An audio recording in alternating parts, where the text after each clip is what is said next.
आज हम लोग क्या देखने वाले हैं,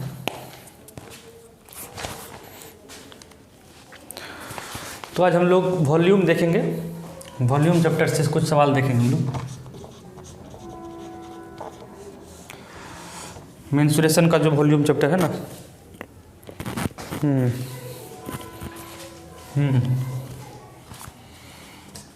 पहला सवाल क्या है, एक समचतुष्फलक का हर कोर यानी भुजा, उसका जो हर भुजा है वो 3 सेंटीमीटर है। कितना है? 3 सेंटीमीटर है। तो उसका आयतन क्या होगा? समचतुष्फलक का आयतन बोल रहा है। तो समचतुष्फलक का आयतन का एक फॉर्मूला है, वो क्या होता है? √2/12 गुना भुजा क्यूब, ये फॉर्मूला है।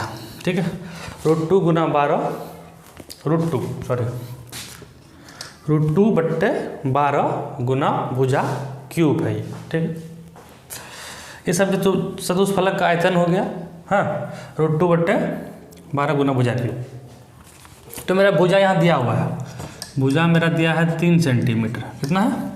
3 सेंटीमीटर। तो आयतन निकालना है, बस 3 सेंटीमीटर को इसमें पुट कर देना है। तो क्या होगा? √2/12 गुना 3 गुना 3 गुना 3, 3 चौके 12 हो गया। ये 3 चौके 12 कट गया। अब 3 दिया 9, 9√2/4 कितना हो गया? 9√2/4। तो ये मेरा आंसर हो गया। ठीक, ये याद रखना है कि समचतुष्फलक का जो आयतन होता है वो होता है √2/12 गुना भुजा क्यूब। ठीक है, इंपॉर्टेंट है वो। ठीक, तो आंसर कितना हो गया? 9√2/4।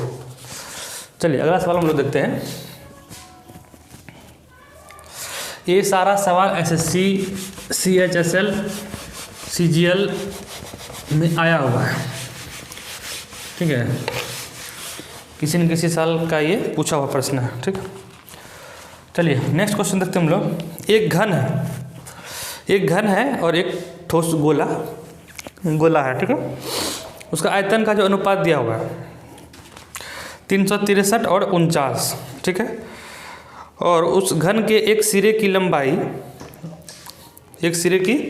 लंबाई और गोले की त्रिज्या का जो है अनुपात हमको निकालना है। ठीक है, घन का एक सिरे की लंबाई मतलब हुआ उसका भुजा है ना, भुजा का जो अनुपात वो निकालना है। एक घन है और एक बेलन है। इसका आयतन का अनुपात मेरा दिया हुआ है। ठीक है ना, तो घन का आयतन क्या होता है? भुजा क्यूब होता है, ये होता है ना, घन का आयतन भुजा क्यूब। और गोला का आयतन क्या होता है? गोला का आयतन होता है 4/3 πr³, 4/3 πr³, ये होता है ना। ये बराबर मेरा दिया हुआ है। घन का आयतन क्या दिया हुआ है? कितना है? ये है 363, 363 है, और ये 4/3 πr³, यानी कि गोला का जो आयतन है ये कितना है? 49, ये 49 है। ठीक है, हमको निकालना क्या है? घन का एक सिरे की लंबाई मतलब घन का भुजा और गोले का त्रिज्या। घन का भुजा A और त्रिज्या R, यानी कि A और R को हमको निकालना है, रखना है। हाँ, तो कर लेते हैं हम लोग सॉल्व इसको। क्या करेंगे इसमें? तो A³ का तो A³ ही रहेगा। ठीक है ना, और 4 यहाँ 3 ऊपर चला जाएगा, है ना, भागा में तो गुना में चल जाएगा। और 22/7, पाई का मान होता है 22/7, ये होता है ना, पाई का मान होता है 22/7। तो 22 यहाँ रखे, 7 को फिर ऊपर लेके चले गए हम लोग, गुना में, भागा में तो ऊपर चले जाएगा, गुना में जाएगा। और यहाँ पे R³ है ही, यहाँ पे A³ तो है ही। ये बराबर है 363/49, 49 यानी 49। ठीक, अब देखते हैं कि क्या सब कट सकता है इसमें। क्या सब कटेगा? पहली बात तो ये जो 3 से जो है इसको काट देते हैं। 3 से कट जाएगा, 3 कम 3, 3 दूना 6, 3 121 कट गई। उसके बाद जो है ये कुछ करेगा क्या? अब हम लोग क्रॉस मल्टी कर देते हैं, डायरेक्ट क्रॉस मल्टी कर देते हैं। तो क्या आएगा? ये A³ है ना, A³ गुना 7 गुना 49, यही आएगा ना। ठीक है ना, ये आएगा। A³ हम 2 बार क्यों लिख दिए यहाँ पे भाई? ये क्यों 2 बार क्यों लिखे, एक बार ही होगा ना। ठीक है, इतना आ गया। अब उस साइड क्या आ जाएगा, ये 4 उस साइड चला जाएगा और ये 22 भी उस साइड चला जाएगा और ये गुना r³ भी आ जाएगा, आएगा ना।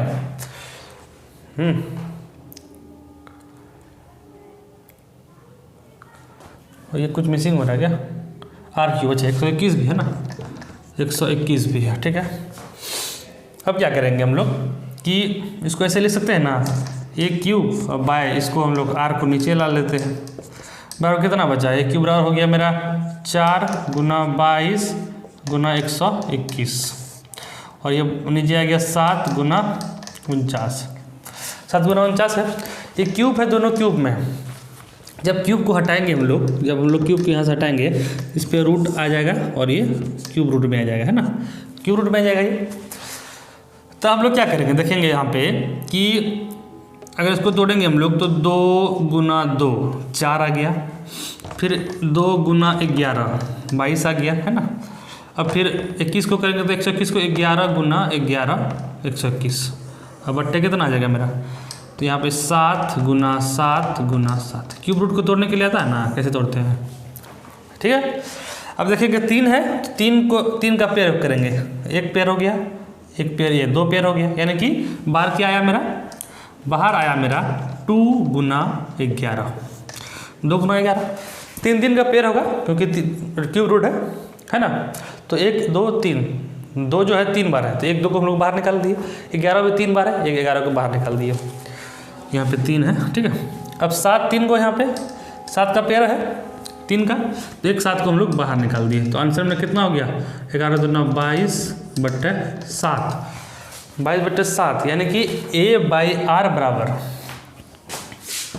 A/R बराबर हो गया 22/7। हमको तो यही पूछा था ना, पूछा ये गया था कि इसका जो घन का भुजा और त्रिज्या निकालना है, किसका, गोले का। तो भुजा तो हो गया मेरा 22 और त्रिज्या हो गया मेरा 7, तो आंसर क्या हो गया, दोनों का अनुपात 22/7 के अनुपात में आ गया है। तो आंसर मेरा कितना हो गया, 22/7 का आंसर हो गया। ठीक है, काटने में यहाँ पे थोड़ा सा बड़ा चला गया है। ठीक है, आप ऐसे ही शॉर्टकट काट सकते हैं वहाँ पे। चलिए हटाइए इसको, नेक्स्ट क्या है,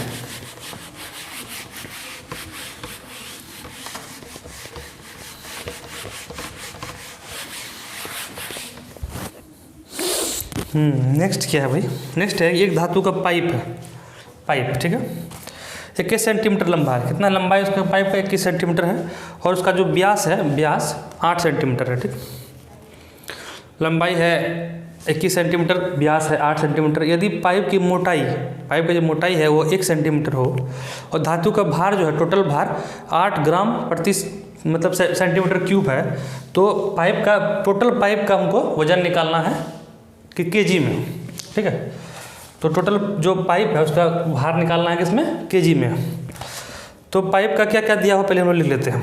आर दिया हुआ है, डी दिया हुआ है मेरा 8, तो आर हो गया मेरा 4, इसका आधा होता है त्रिज्या व्यास का। ठीक है, ये दिया हुआ है।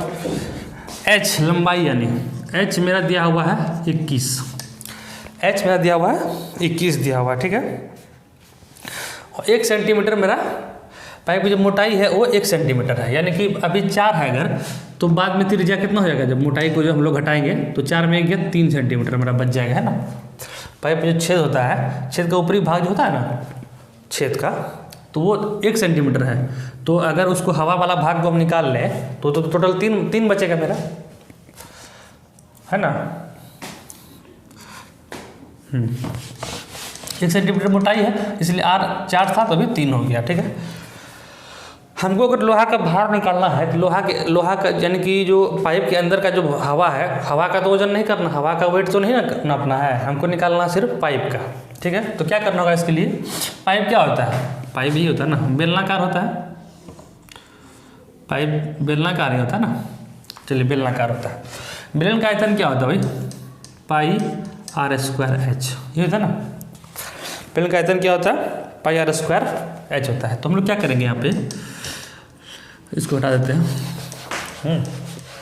क्या करेंगे कि पाई r², अभी r कितना 4 है, तो 4 का स्क्वायर गुना h, pi r square h कितना मेरा 21 माइनस फिर पाई आर स्क्वायर, बाद में आर कितना हो गया 3 स्क्वायर है ना। पहले 4 था आर, एक तो 1 सेंटीमीटर तो उसका मोटाई है, एक को घटा दिया तो आर मेरा 3 आ गया। पाई आर स्क्वायर एच तो ही रहेगा, एच में तो कोई बदलाव नहीं है, 21 ही रहेगा। तो पाई 21 हम लोग कॉमन ले लेते हैं, पाई गुना 21 हम लोग कॉमन ले लिए, तो बचा क्या मेरा 4 चौके 16 माइनस 9, ये बचा ना 16 माइनस 9 बचा है। चलिए तो इसको काट देते हैं हम लोग, 22/7 पाई का मान 21 गुना करेंगे, यहाँ करेंगे तो 7 खत्म हो गया, ये गुना करने के बाद कितना आएगा ये 21, 22 के 2 हो गया, 22 44 45 46, यानी कि 462 आया मेरा, 462 सेंटीमीटर है ना, स्क्वायर आएगा, स्क्वायर क्यूब जो भी है, नहीं क्यूब कैसे आ जाएगा, हाँ क्यूब ही आएगा ना, ऊंचाई भी तो है, क्यूब आएगा, ठीक है। 462 सेंटीमीटर क्यूब आ गया मेरा, क्या ये टोटल उसका। अब क्या बोल रहे हैं यहाँ पे कि जो 1 सेंटीमीटर का जो भार है ना, मतलब 8 ग्राम पर सेंटीमीटर क्यूब भार है, ठीक है। तो इसको क्या करेंगे, टोटल भार निकालने के लिए हम लोग क्या करेंगे, इसको 8 से गुना कर देंगे, 462 गुना 8 बराबर कितना आ गया मेरा 8 दूना 16, 8 छः 48, 49, 8 चौका 32, 32 4 36, यानी इतना ग्राम आया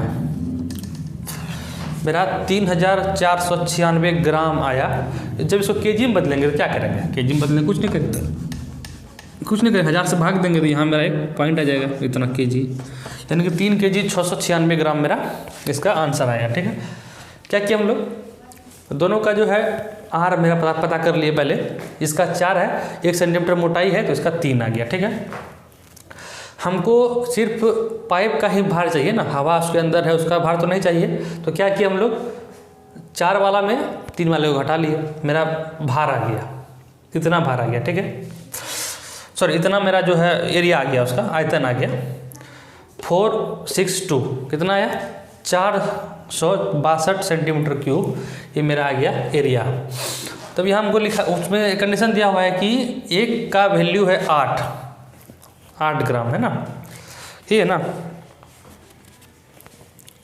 8 ग्राम पर सेंटीमीटर क्यूब एक का, तो हमको 462 का कितना होगा, तो 462 गुना 8 की मेरा आ गया टोटल इतना आ गया।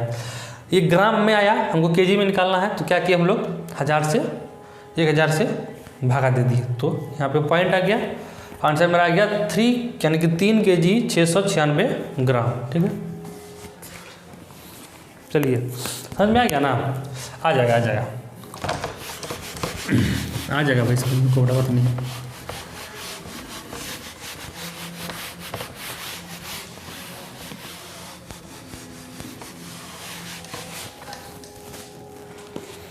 नेक्स्ट क्वेश्चन क्या है, एक हॉल है जिसका लंबाई 15 मीटर है और चौड़ाई है 12 मीटर, ठीक। जैसे एक घर है मान लीजिए, कमरा ही है, ठीक है, कमरा है, 15 मीटर लंबाई है और 12 मीटर उसका चौड़ाई है। उस कमरे का यानी हॉल का फर्श यानी नीचे वाला जो भाग है और छत का भाग का योग उसका चारों दीवारी के योग के बराबर है। पहले हम लोग को ये जानना है कि चार दीवारी का योग का फॉर्मूला क्या होता है, दीवार के कमरे के 4 दीवारी का योग, दीवारों का योग, कमरे के 4 दीवारों का योग का क्या होता है 2 × L + B × H, ये होता है, याद करना है कि 2 × L + B, यानी कि इसको अगर H को हटाएंगे तो मेरा क्या आएगा 2 × L + B, यानी कि इसका जो है एक आयत का परिमाप हो जाता है ना, फर्श का मान लीजिए परिमाप है, आयताकार अगर फर्श है तो उसका आयताकार ही है, क्योंकि बोल दिया है कि लंबाई है 15 और चौड़ाई है 12, लंबाई चौड़ाई डिफरेंस है तो आयताकार ही है, तो यानी कि परिमाप में H को गुना कर दिए तो मेरा निकल गया चारों दीवारों का योग निकल गया, ठीक है ना। चलिए हटाइए, ये तो समझ में आ गया।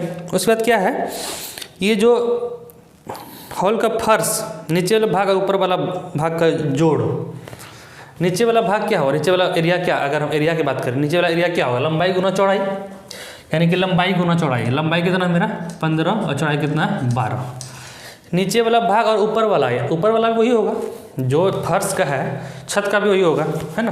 तो इसको हम लोग 2 से गुना कर देते हैं डायरेक्ट, ठीक है। छत का और नीचे, छत का और ऊपर, सॉरी छत का और फर्श का दोनों मेरा यहाँ आ गया, है ना। दोनों का एरिया यहाँ आ गया, ठीक है। अब ये बोल रहा है ये बराबर है कमरे के चारों दीवारों के क्षेत्रफल का। कमरे के चारों दीवारों का क्षेत्रफल क्या, 2 × L + B, यानी कि 15 + 12 गुना H, ठीक है, गुना H है, ठीक है। अब हम इसमें से क्या करेंगे, 2 और 2 तो हम लोग काट सकते हैं ना। इसको गुना करेंगे तो कितना आएगा, 180 आएगा। इसको करेंगे तो 27H आएगा। 9 से काटेंगे 2, 9 से काटेंगे 9 × 27, 3 बार कटेगा, 9 × 3 = 18, 20, यानी कि H बराबर निकला मेरा 20/3। H बराबर कितना निकल गया, 20/3 निकल गया, ठीक है। हमको निकालना क्या है, हॉल का आयतन निकालना है। हॉल का आयतन यानी कि ये फर्श अगर आयताकार है इसका मतलब ये घनाभ होगा, है ना। L × B × H, L × B × H ये होता है ना फॉर्मूला, L × B × H हो जाएगा, है ना। हमको L और B पता है, H नहीं था तो H हम लोग निकाले, ठीक है। L मेरा कितना हो जाएगा 15, B हो जाएगा मेरा 12 और H हो जाएगा 20/3। 3 × 4 = 12, 15 × 4 = 60, 60 × 20 अगर हम लोग करेंगे हो दोनों 12, यानी कि 1200, ठीक है। 1200 निकला मेरा। मीटर हो या सेंटीमीटर स्क्वायर, मीटर नहीं मीटर स्क्वायर, ठीक है। ये क्या निकला, घनाभ का आयतन, क्यूब होगा, स्क्वायर नहीं क्यूब होगा। LBH है ना, LBH 3 लंबाई गुना हो रहा है इसीलिए क्यूब हो जाएगा। 1200 मीटर क्यूब होगा इसका आंसर, ठीक है। चलिए हो गया। तो अभी हम लोग देख लिए 4-5 सवाल जो भी है, ठीक।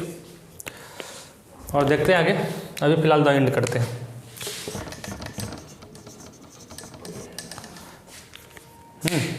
अभी फिलहाल द एंड करते हैं।